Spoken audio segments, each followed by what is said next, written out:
Hello student, welcome to Achievers Academy 2017। मैं विशाल वर्मा आज आपके सामने 10th क्लास का एक नया चैप्टर लेके आया हूँ, ट्रिग्नोमेट्री।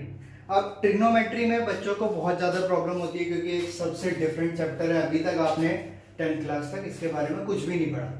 तो देखते हैं क्या है ट्रिग्नोमेट्री में। अब मैंने ट्रिग्नोमेट्री में यहाँ पे 3 वर्ड्स हैं, मैंने इसको 3 वर्ड्स में ब्रेक कर लिया। ट्री इट मीन्स 3 और गोनो,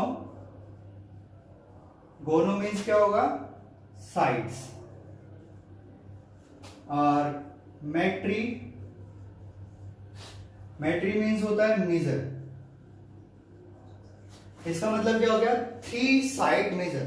ठीक है, 3 साइड मेजरमेंट किसके अंदर होता है, ट्राइंगल के अंदर होता है। अब ऐसा तो नहीं है कि ट्राइंगल के अंदर होता है तो क्वाड्रिलेटरल, पेंटागन, हेक्सागन ये सारी सब बेकार है, ऐसा कुछ नहीं है, सब में यूज हो सकता है। अगर मैं ट्राइंगल की बात, अभी तो सिर्फ हमें पढ़ना है ट्राइंगल्स के अंदर, तो अब ट्राइंगल्स में पढ़ना है तो कैसे ट्राइंगल्स में पढ़ना है, ठीक है। तो हमें पढ़ना है राइट एंगल ट्राइंगल्स में। किस में पढ़ना है, राइट एंगल ट्राइंगल्स में पढ़ना है।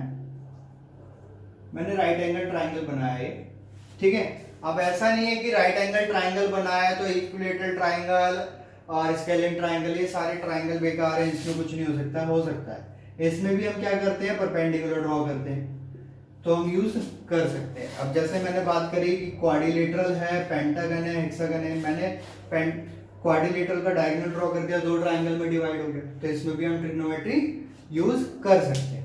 तो हमें अभी बेसिकली 10th क्लास में क्या करना है कि 10th क्लास में हमें राइट एंगल ट्राइंगल पढ़ना है। तो राइट एंगल ट्राइंगल के अंदर क्या, यहाँ पे कितने एंगल्स हैं, 3 एंगल्स हैं, क्योंकि 3 साइड से तो 3 एंगल्स ही होंगे और 3 साइड्स ही होंगे। तो सबसे पहले इन 3 एंगल्स में और 3 साइड्स में कुछ ना कुछ रिलेशन होता है, जिसे हम क्या कहते हैं, ट्रिग्नोमेट्रिक रेशो कहते हैं। क्या कहते हैं हम, ट्रिग्नोमेट्रिक रेशो।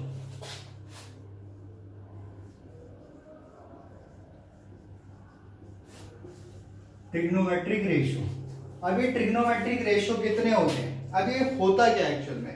अब देखो, सपोज करो कि एक घर है, उसके अंदर 6 मेंबर्स हैं, तो सबका कुछ ना कुछ आपस में रिलेशन होता है। जैसे डॉक्टर का फादर के साथ, मदर का सन के साथ कोई ना कोई रिलेशन होता है, यहाँ पे भी ऐसे कुछ ना कुछ रिलेशन होंगे, ठीक है। तो यहाँ पे हमारे 6 रेशोज होते हैं। तो 6 ट्रिग्नोमेट्रिक रेशो में सबसे पहला आता है साइन। साइन, ये साइन हो गया, कोसाइन। अब यहाँ पे बहुत बड़े बड़े नाम हैं, टेंजेंट, तो इनको भी शॉर्ट कर दिया। शॉर्ट करके साइन को SIN बोला और कोसाइन को सिर्फ कॉस बोला और टेंजेंट को सिर्फ टेन बोला। तो इतने बड़े बड़े नाम हम बार बार थोड़ी रिपीट करते रहेंगे, तो इसलिए क्या करते हैं कि शॉर्ट फॉर्म्स बना दी गई, ठीक है, जैसे साइन, कॉस और टेन। और बाकी 6 है टोटल, तो ये 3 एंड ये 4 हो गया कॉसेक, और ये आपका सेक एंड ये हो गया कॉट, ठीक है। तो अब ये क्या चीज है, मैंने क्या किया, यहाँ पे एक एंगल लिया थीटा। अब ये थीटा एंगल जो है वो क्या है, एक्यूट एंगल है, लेस देन 90। और फिर यहाँ पे आपको दिख भी रहा है कि 90 एक एंगल है, तो दूसरा ये जो एंगल होगा वो लेस देन 90 होगा। अगर 90 के इक्वल आ जाता है तो ट्राइंगल पॉसिबल ही नहीं, ट्राइंगल नहीं बन सकता, क्योंकि ये ए एंगल फिर क्या होगा, 0 होगा। 0 तो पॉसिबल नहीं है ना ट्राइंगल बनना। तो यहाँ पे कुछ ना कुछ मैंने बोला रिलेशन होते हैं। जैसे कि अब मैंने यहाँ पे एक थीटा लिया है, थीटा का मतलब है मैंने एक हेड ले लिया, ठीक है। हमारे घर में भी एक हेड होता है ना, हमारे फादर हेड है। जैसे कि अगर हमने कुछ सामान लेके आना है, अगर मेरे को बुक्स भी लेनी है, तो हम पहले क्या करते हैं, फादर से पूछते हैं कि मैं लेके आ जाऊं, तब जाके वो अलाउ करते हैं। तो ऐसा ही काम यहाँ पे भी होगा।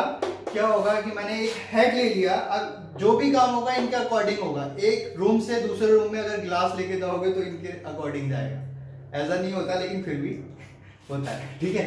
तो यहाँ पे हम ऐसे ही करेंगे। तो मैंने क्या कहा, थीटा ले लिया, तो मैंने बोला साइन थीटा, और इस थीटा के बिना ये साइन का कोई रोल ही नहीं है, ठीक है, कुछ भी नहीं कर सकता। अब cos theta, tan theta, cosec theta, sec theta और कॉट थीटा। अब ये होते क्या क्या, अब ये जो थीटा है हमारा, थीटा के साथ में जो साइड है, एडजेसेंट साइड जिसे कहते हैं, इसको ऑलवेज बेस लेना है, और थीटा के अपोजिट साइड उसको परपेंडिकुलर लेना है। और आप सबको पता है कि हाइपोटेनियस ऑलवेज सेम रहता है, क्योंकि राइट एंगल में लॉन्गेस्ट साइड जो होती है वो हाइपोटेनियस होती है, तो हाइपोटेनियस हमेशा सेम रहेगी। तो हमारा फर्स्ट रिलेशन होता है साइन थीटा, जो कि होता है perpendicular upon base, and perpendicular upon hypotenuse, and cos theta होता है हमारा base upon hypotenuse, and tan theta होता है हमारा परपेंडिकुलर अपॉन बेस। और जस्ट ये तीन जो मैंने ट्रिग्नोमेट्रिक रेशियो बताए, इनके ये तीनों रेसिप्रोकल्स होते हैं। तो इसका मतलब इसको क्या कर दूं मैं, हाइपोटेनियस अपॉन परपेंडिकुलर, और यहां पे हाइपोटेनियस अपॉन बेस, और ये कॉट क्या होगा, बेस अपॉन परपेंडिकुलर। क्या होते हैं, रेसिप्रोकल्स होते हैं। तो मैं इनको ऐसे भी लिख सकता हूं, ये सबको क्लियर है। इसके बाद मैं इनको ऐसे लिख सकता हूं कि मैंने बोला रेसिप्रोकल्स होते हैं, तो रेसिप्रोकल में क्या होगा, sine theta equal to 1 upon cosec theta होगा। रेसिप्रोकल का मतलब यही तो है, क्या कहते हैं, मल्टीप्लिकेटिव इनवर्स। ठीक है, तो ये क्या हो जाएगा, कोसेक थीटा भी आपका क्या होगा, 1 अपॉन साइन थीटा।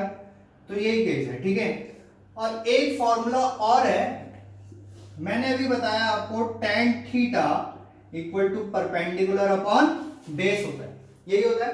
अब इसके लिए मैंने बोला कि एक फॉर्मूला और मैं बता रहा हूं कि टेन थीटा क्या होता है, sine theta upon cos theta होता है।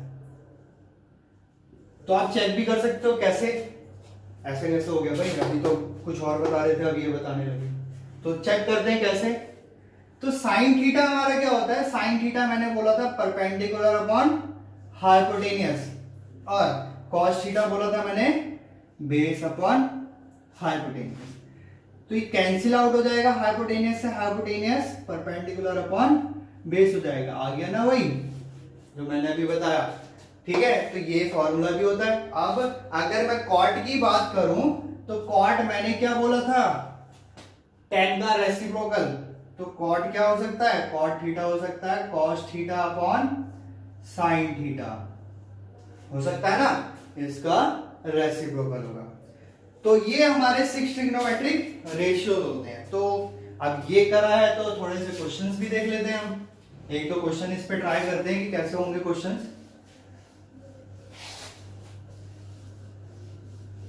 तो एक क्वेश्चन मैं यहां पे ले रहा हूं, इन अ ट्राइंगल PQR, एक ट्राइंगल है PQR, और यहां पे PQ equal to 24 centimetre and QR equal to 7 centimetre.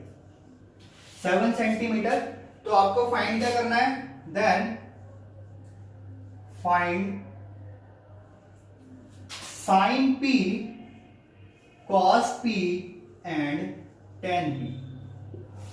ये तीनों आपको फाइंड आउट करना है। तो मैंने एक ट्राइंगल लिया, कौन सा ट्राइंगल लिया, PQR ट्राइंगल है, ट्राइंगल PQR, और यहां पे एक चीज मिसिंग है, मैंने थोड़ा सा यहां लिखा नहीं, तो यहां लिख देता हूं, Q एंगल जो है वो 90 डिग्री। ठीक है, राइट एंगल ट्राइंगल है, Q एंगल 90 डिग्री है। तो यहां पे PQ आपका 24 है और QR आपका 7 सेंटीमीटर है।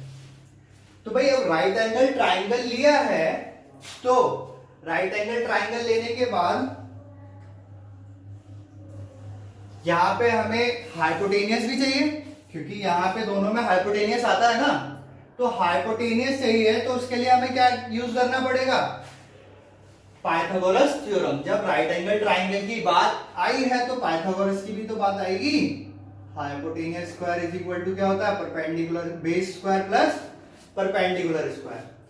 तो बेस कितना है आपका, बेस अभी बेस 7, ठीक है, क्योंकि अभी मैंने एंगल कुछ नहीं लिया है। तो बेस 7 और परपेंडिकुलर 24। ये तो नॉर्मली हम यही लेते हैं ना। तो मैंने 7 स्क्वायर ले लिया प्लस 24 स्क्वायर ले लिया। तो 7 का स्क्वायर 49 एंड 24 का स्क्वायर 576, तो दोनों को ऐड करूंगा 625, hypotenuse square, hypotenuse is equal to 25 centimetre. और जब स्क्वायर लेफ्ट साइड से राइट साइड जाता है तो स्क्वायर रूट होता है और प्लस माइनस दोनों आता है, लेकिन मैंने यहाँ पे माइनस क्यों नहीं लिया? क्योंकि लेंथ कभी नेगेटिव नहीं होती है। ठीक है, तो अब ये हो गया हमारा, हाइपोटेनियस भी आ गया हमारा 25 सेंटीमीटर। तो अब बात करते हैं साइन पी की। तो साइन मैंने बोला था, क्या बोला था? Perpendicular upon hypotenuse, perpendicular upon hypotenuse. लेकिन यहाँ पे पी एंगल की बात हो रही है, इट मींस यहाँ पे थीटा है हमारा। ठीक है, हेड कहाँ है? यहाँ। तो इसके अपोजिट वाला क्या होगा? परपेंडिकुलर होगा। तो क्यू आर परपेंडिकुलर और हाइपोटेनियस तो सेम रहता ही है ना, तो पी आर हाइपोटेनियस हो जाएगा। तो क्यू आर आपका 7 एंड पी आर आपका 25। तो साइन पी की वैल्यू कितनी आ गई? 7/25। सेम एज इट इज हम क्या करते हैं, कॉस की value cos P base upon hypotenuse. अब बेस अपॉन हाइपोटेनियस है तो कॉस पी, बेस ये वाला होना चाहिए ना, क्योंकि एंगल यहाँ है थीटा ये, तो बेस क्या होगा हमारा? पी क्यू क्या होगा? बेस होगा, और पी आर हाइपोटेनियस होगा। तो बेस है हमारा 24 एंड हाइपोटेनियस है हमारा 25। कॉस पी ये आपका आ गया कॉस पी। अगर मैं tan की बात करता हूं तो tan क्या होगा? तो बस इसका क्या करते हैं हम, साइन अपॉन कॉस कर देते हैं, तो क्या हो जाएगा? 7/25 और 24/25, और यहाँ पे 25 से 25 कैंसिल आउट हो जाएगा, तो 7/24 क्या होगा आपका? tan p हो जाएगा। तो ये आपका टॉपिक कंप्लीट होता है। आई होप ये सबको समझ आया होगा। अगर इसके क्वेश्चंस आपको करने हैं प्रैक्टिस, अगर आपको इस क्वेश्चन में कोई भी डाउट होता है तो आप मेरे को कमेंट कर सकते हैं, मैं उसको नेक्स्ट वीडियो में सॉल्व करके दूंगा। तो अगर आपको ये वीडियो अच्छा लगा हो तो subscribe our channel and hit the like button.